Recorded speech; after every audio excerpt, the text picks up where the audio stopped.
gente tem que entender de que essa discriminação ela existe. O preconceito social é muito grande para a questão da dependência química de um indivíduo que está na drogadição. Agora, nós aqui, quanto na instituição, nós não trabalhamos simplesmente a dependência química do indivíduo, trabalhamos ele como um todo, né? Como uma pessoa, como um cidadão, e que ele está na instituição pensando nessas possibilidades de se reabilitar, de se reestruturar, de se reorganizar. E quando falamos essa reconstrução de vida, não é só simplesmente na dependência química do uso dessa substância psicoativa. A gente vê como um todo esse trabalho. É um trabalho que é feito em todos os contextos que possamos imaginar. No contexto profissional, no contexto social.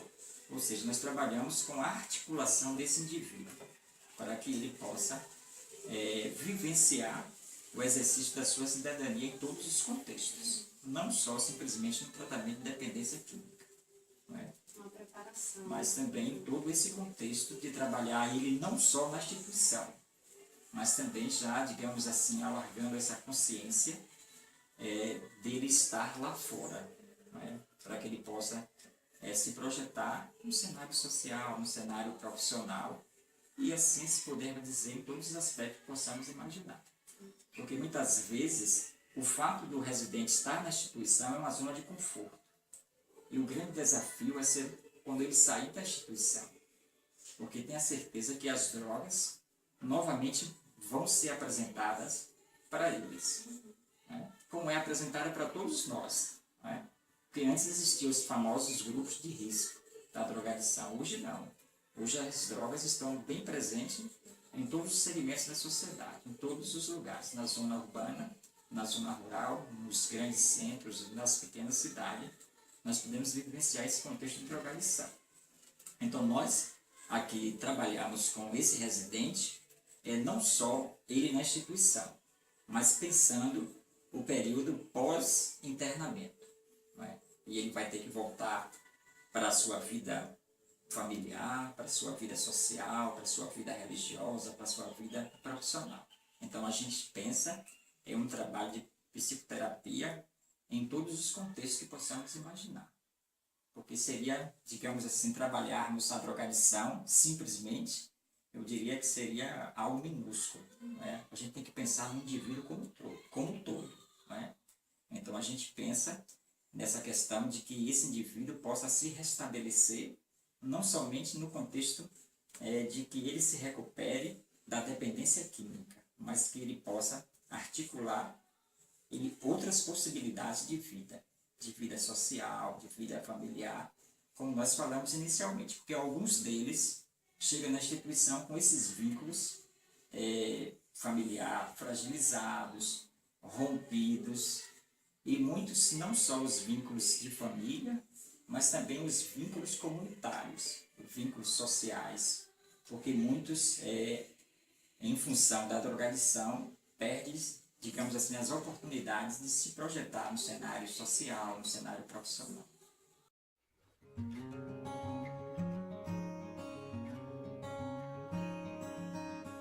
O trabalho de acolhimento, por ser uma comunidade terapêutica, evidentemente que é uma comunidade coletiva.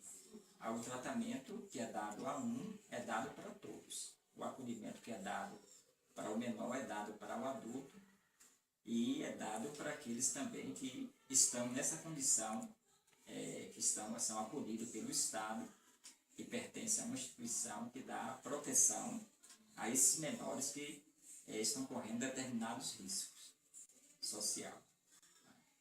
Então eu não vejo assim, digamos assim, um tratamento diferenciado. Agora, é lógico, por se tratar de menor, existe uma atenção para esses residentes que estão na instituição. Agora, digamos assim, não um tratamento diferenciado, porque o acolhimento é dado para todos. A gente não pode pensar na possibilidade de um tratamento diferenciado, de privilegiar determinado residente na instituição ou de determinados grupos na instituição. Agora, é lógico que por se tratar de menor e o menor está nessa condição, lógico que os profissionais, o técnico, digamos assim, acompanha esses menores de perto, exercendo as atividades de atendimento psicológico, social, dando, digamos assim, o acolhimento devido à demanda de que esse indivíduo tem. Né? Porque nós entendemos que cada indivíduo que está na instituição, eles apresentam as suas demandas. E o que é que nós fazemos, quanto técnico, quanto profissional? Nós trabalhamos com as demandas de que esses indivíduos trazem para a instituição, que são trabalhadas por nós profissionais. Agora, o que nós percebemos é que alguns têm demandas diferenciadas. Não é? Digamos assim, alguns em função da drogadição, tem outras questões, não é? Família, questão emocional. Alguns, como nós já falamos, com o sistema nervoso central, digamos assim, alterado em função da drogadição, questões emocionais, aí é trabalhado essa demanda que eles apresentam. Agora, não necessariamente, digamos assim, é um atendimento privilegiado. Isso não, na instituição. Porque todos que estão na instituição, todos necessitam desse acolhimento, todos necessitam do amparo da instituição, e existe um esforço, um empenho por parte dos profissionais para que eles sejam atendidos da melhor forma possível.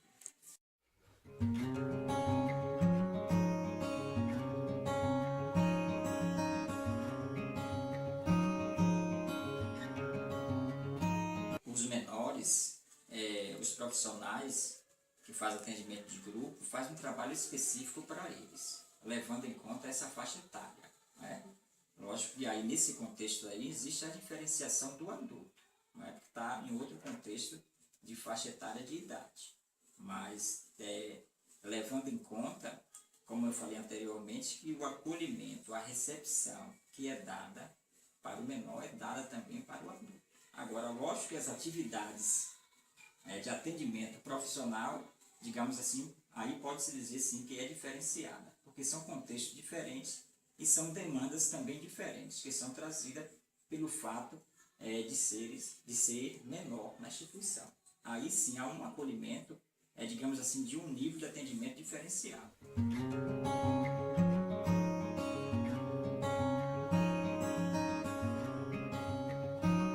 A instituição aqui, ela tem um perfil que os diretores da instituição, eles professam a fé na religiosidade evangélica. Não é? Agora, isso não significa dizer que a instituição impõe essa questão denominacional para os residentes. Eles aqui são livres. São livres. Agora, existem atividades religiosas na instituição. Você acha que é importante? É importante sim, até mesmo porque nós temos que entender que nós, quanto pessoa, nós também somos espiritual. Não é?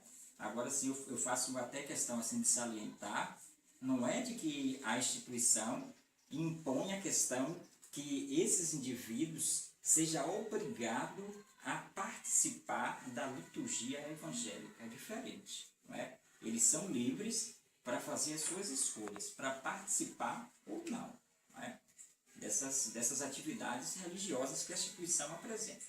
Agora, evidentemente, que alguns deles participam, se envolvem diretamente, né, dessas atividades religiosas que existem na instituição.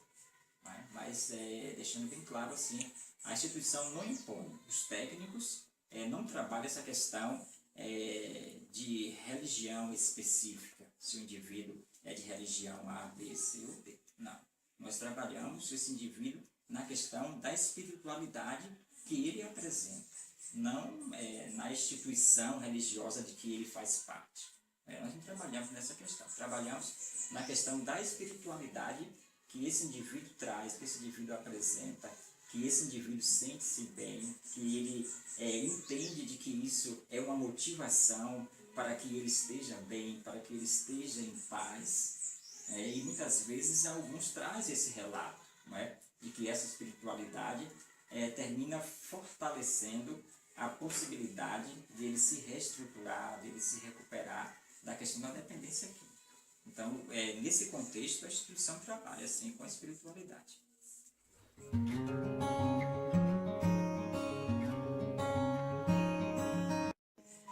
Quando eu estou em atendimento, Eu sou psicólogo, né? A minha função é trabalhar com a ciência, com as técnicas de psicólogo. Né? Eu não trabalho a questão da religião. Né? Agora, até mesmo porque nós temos que entender, e é interessante isso, de que o psicólogo ele não tem sexo, ele não tem cor, ele não tem religião. Então, no atendimento, em momento algum, nós vamos relatar essa questão da religião em si, porque a minha função é de psicólogo, não é de um conselheiro espiritual, é de um conselheiro religioso. Não é? Então, nós fazemos o tratamento de atendimento, de acolhimento, com base em psicologia. Agora, é lógico que, às vezes, o residente ele traz relatos de sua religiosidade. E nós, evidentemente, exercemos essa escuta. Né? Exercemos essa escuta. E trabalhamos também com essa demanda que esse indivíduo traz. Não é? Sendo que é ele que traz essa demanda. Não é nós, na função de psicólogo, que apresentamos essa demanda para ele. Nós trabalhamos com o que ele traz para o encontro com o profissional em psicologia. Então, ele pode trazer uma questão de religiosidade, pode trazer uma questão de família, pode trazer uma questão de vida social.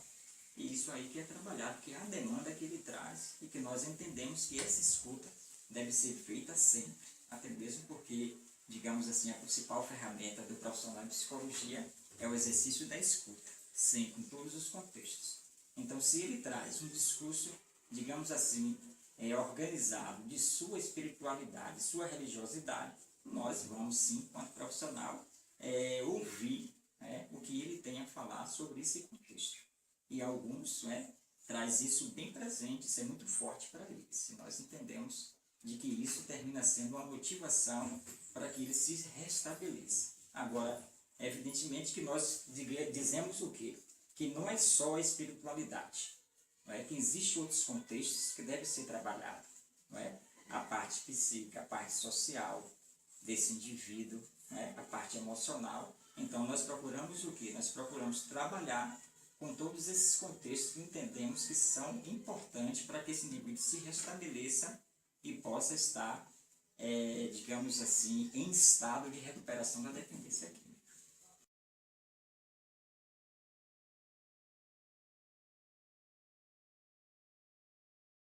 Nós fazemos um trabalho na instituição, ele enquanto residente, mas nós já preparamos ele para que quando ele saia da instituição, para que ele tenha consciência de que ele deve dar continuidade a esse tratamento. Talvez não mais numa intensidade de quanto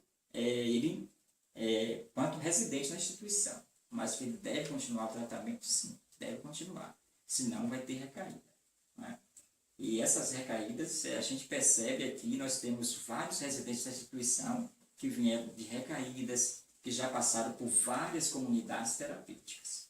Tudo isso talvez porque eles não atentam de que lá fora eles precisam dar continuidade no tratamento. Então, qual a orientação que nós passamos aqui para os residentes? Nós passamos de que ele está aqui no tratamento, é interno da instituição, é residente da instituição, que esse tratamento aqui é um tratamento intensivo para que ele possa fazer suas reflexões, para que eles possam fazer essa autoavaliação e, a partir daí, fazer as suas escolhas. Não é? Agora, tendo essa consciência alargada de que lá fora ele vai ter novamente o convívio social e que lá fora, novamente, as drogas serão apresentadas para eles. E eles têm que ter, digamos assim, estrutura para dizer não para as drogas. E a maioria deles termina dizendo sim para as drogas. Aí leva em conta uma série de fatores, porque alguns têm esses vínculos de família fragilizados, rompidos, não têm oportunidade de emprego em função do preconceito social,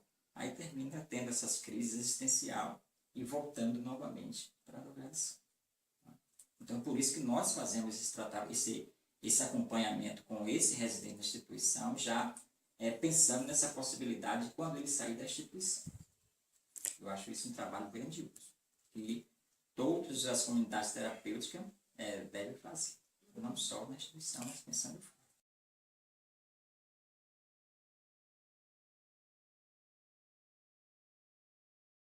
Quando nós recebemos a visita da família, nós já conversamos com a família, nós já convidamos a família para ter um encontro com o profissional na instituição e já trabalhamos com a família essa possibilidade de acompanhar de perto esse residente que saiu da instituição e que aparentemente bem, está organizado, está estruturado, mas que deve, digamos assim, ter esse acompanhamento de perto. Essa orientação, esse suporte nós damos, né? Nós damos. E isso não significa dizer também, não é? Que dá a impressão de que todos que saem da instituição passam pelo processo de recaída. Na verdade, nós temos também relatos positivos de pessoas que passou pelo período terapêutico e saiu da instituição, que se reorganizaram, que se restabeleceram, que se reequilibraram e estão conduzindo a sua vida naturalmente. E muitos até retornam à instituição, agora não mais como residente, não mais para o tratamento, mas para fazer visita, para fazer os seus relatos, e que termina trazendo até um suporte de motivação para tantos que aqui estão. Mas nós temos aqui vários indivíduos que passou pela instituição e que retornam à instituição, agora não mais, digamos assim, necessitando do tratamento, mas sendo um parceiro da instituição. Não é? Porque senão vai dar a impressão de que todos que passaram não se reabilitaram, não se reconstituíram. Na verdade, nós temos relatos tanto negativos, não é? Como também relatos positivos.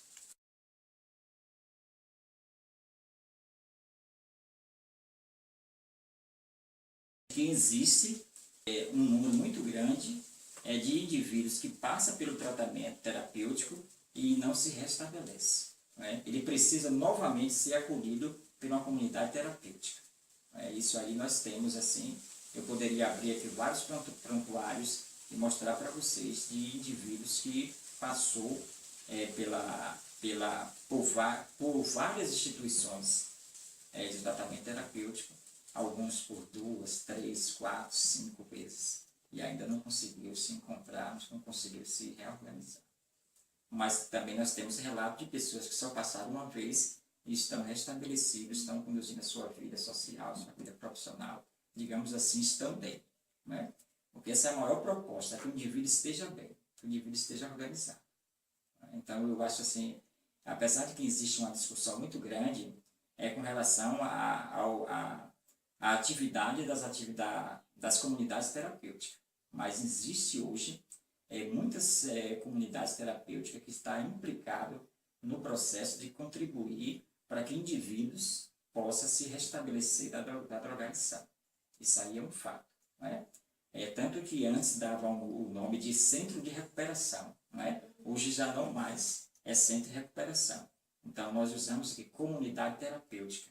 Então eu acho que isso aí é fantástico. Existem muitas comunidades terapêuticas que estão implicadas nesse processo de contribuir para que esses indivíduos possam estar restabelecidos. Isso aí é um fato, né, que eu faço questão assim, de dizer, porque existem muitas comunidades terapêuticas mesmo implicadas nesse processo, trabalhando já com uma equipe multidisciplinar de profissionais que possa ser útil a esse processo de recuperação do indivíduo da drogadição.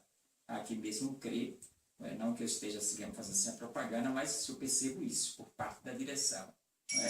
É lógico que nós temos muito a fazer ainda. Né? É lógico que cada instante nós podemos melhorar, sempre, sempre, nós podemos dizer isso. Agora aqui mesmo na instituição nós já trabalhamos com assistente social, psicólogo e um educador físico. E é um papel importante, porque nós temos que, às vezes, a vaidade profissional imaginar de que a responsabilidade do tratamento da dependência química é atribuição do psicólogo, mas todos os profissionais envolvidos terminam dando essa parcela de contribuição para que esse indivíduo possa se restabelecer.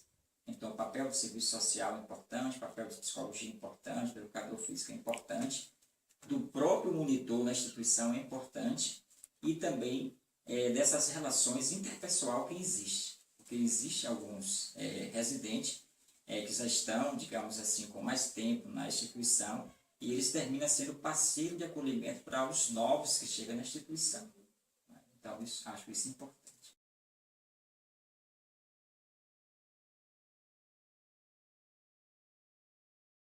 No passado, digamos assim, existia alguns centros de recuperações que não tinha, digamos assim, a presença de técnicos, de profissionais que pudessem contribuir. Mas eu penso que hoje, hoje já está bem diferenciado. Pelo menos os centros de recuperações que eu tenho informação, lógico que não tenho essa informação precisa, mas as informações que eu tenho é de que hoje boa parte das comunidades terapêuticas já trabalha com profissionais, já tem uma equipe multidisciplinar e muitas vai além disso, além de ter uma equipe multidisciplinar, tem uma equipe interdisciplinar, que faz um trabalho conjunto.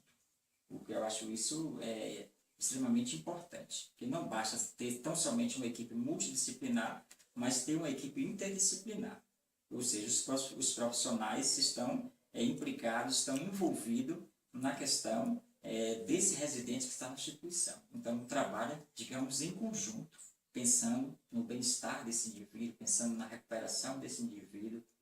Eu penso de que isso é fantástico para as comunidades terapêuticas. Para as comunidades terapêuticas, se existe ainda algum centro de recuperação, eu penso que hoje, não sei, não tenho informação, eu acho que todas as comunidades terapêuticas estão se enquadrando nesse processo de entender de que a equipe técnica é fundamental nesse processo de independência aqui.